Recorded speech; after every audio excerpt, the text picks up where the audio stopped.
Hello you guys, today is day 289. Woo! I have 76 days left of my 1-year juice feast. I'm thrilled. That's all I can say is I'm thrilled. And so today Zachary and I are going to go to a red worm farm. And if you're sick and you want better health, you're probably gonna grow your own vegetables. When I started growing my own produce, I kind of made a family pact that if we had a plant in the yard that died, we were not going to replace it with some airy-fairy flower. We were going to replace it with something of significance, like a sage plant, a rosemary plant, something that we can use in the house, whether externally or internally, or food. And we came across at this farmer's market, our local farmer's market, some red worms. And it's something that you can put into your soil to help fertilize the soil without using chemicals. So today we get to go for a little ride and go see the worm farm and show you guys some of our produce that we're growing. So when we were at the farmer's market, we got a bag of their soil that has little worm casings in it and stuff. Hopefully she'll talk about it today. We put it in our wine barrels and planted some tomatoes and some lettuce and some lamb's quarter and chard and parsley. And in the barrel that the tomatoes are in, the chard is going crazy, and probably because of this worm soil stuff. So we actually have to relocate it into a different barrel. Okay, you guys, so we're out in the yard. Here's the compost.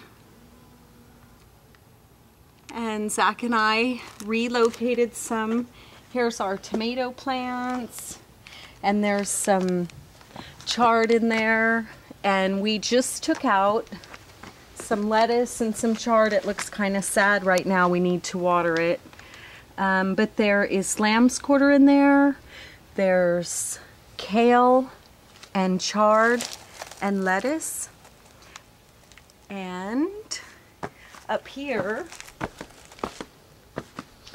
is basil that's growing wild like crazy, and then there's some Italian parsley and regular parsley. And like I said, we're not going to replant flowers in the yard, we're going to replant produce in the yard. So you can grow what you can grow and get the rest from your local farmer. And anyway, so okay, well, we will check back in with you guys at the worm farm, and we're going to see how they cultivate these worms and why it's so wonderful. Anyway, okay, you guys, well, we'll check back in at the worm farm. Okay, bye-bye.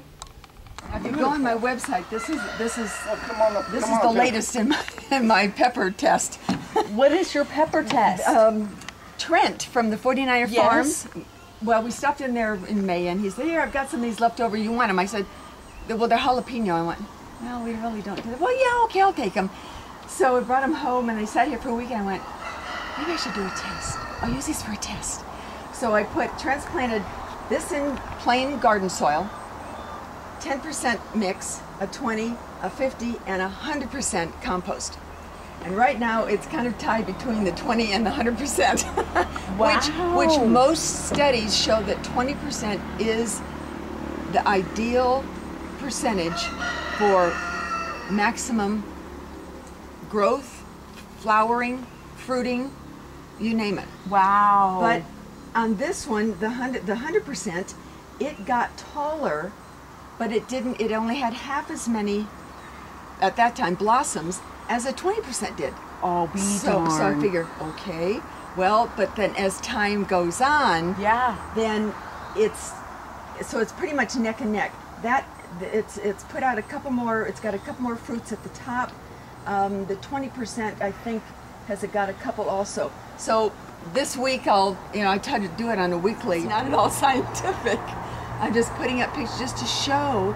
you can see that the peppers are far bigger on Yeah. the 50%. Yeah, well, and look at, I mean, just the regular soil. This took so long to get even blossoms. Wow. It was incredible. Wow, that's awesome. Well, I can't wait to see the results of your test. Yeah, yeah. I've got just a kind of a one album on my Facebook page, which is where it is. This is my stevia patch. Stevia is a South American Paraguayan herb that is 200 times sweeter than sugar. Unfortunately, it's pretty much outlawed in food production in this country, but in Japan and other European countries, they are now using it exclusively in some of their food products. It's a very good antioxidant, and so I grow it, dry it in October. There's these long stalks here. Will be ready for harvesting probably about the 1st of October. And then I just strip the leaves, put them in my dehydrator. When they're dry, just put them in a glass mason jar. And then when I need to flavor iced tea, just take a little tea ball and fill both halves, and that'll pretty much sweeten a little over half a gallon of tea. It's great stuff. This is where I start all my seeds in straight compost. I don't mix it. I have never had a problem. I don't have damping off. And as you see, I've got my fall cabbage and broccoli starts, and everything just comes up just fantastic. And these are my jade bush beans, which we just love. They're just starting. They've got some little bitty ones on there, so maybe another couple of weeks and I'll be able to start picking those. Then these are my first plantings of tomatoes, very first ones, and we've got some small ones on here. So, and these are probably going to be the end of August, and for us that's pretty normal. But I do think the worm compost has helped. It's excellent for retaining moisture in the soil, so you don't have to water as often. Castings are hygroscopic, so they hold moisture. I don't have any problems with tomato worms. I don't have any problems. And I'm sure the growers that use this will tell you the same thing. The pest suppression is phenomenal. With the abundance of pine trees on the property, I'm taking advantage of the lawn vacuum I bought and turning the pine needles into mulch. Now this machine attaches to my regular, just common Sears 42-inch riding mower.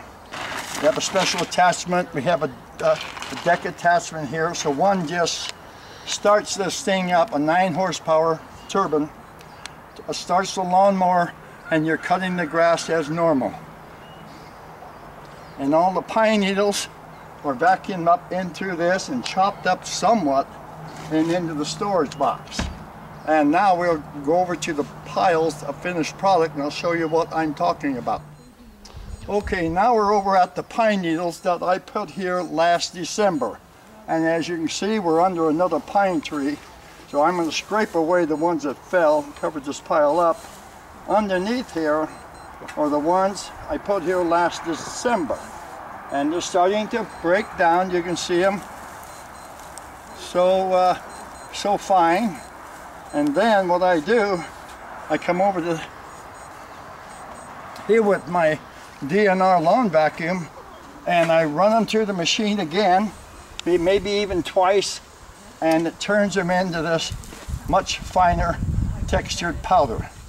Now my wife, Carolyn, will take them, and as you can see here, she puts them on all of her plants, and it helps with the weed suppression and with the moisture retention. That whole thing about the pine needles are too acidic is a misnomer. There's nothing wrong with using these. We have been doing this for years and quite pleased with it.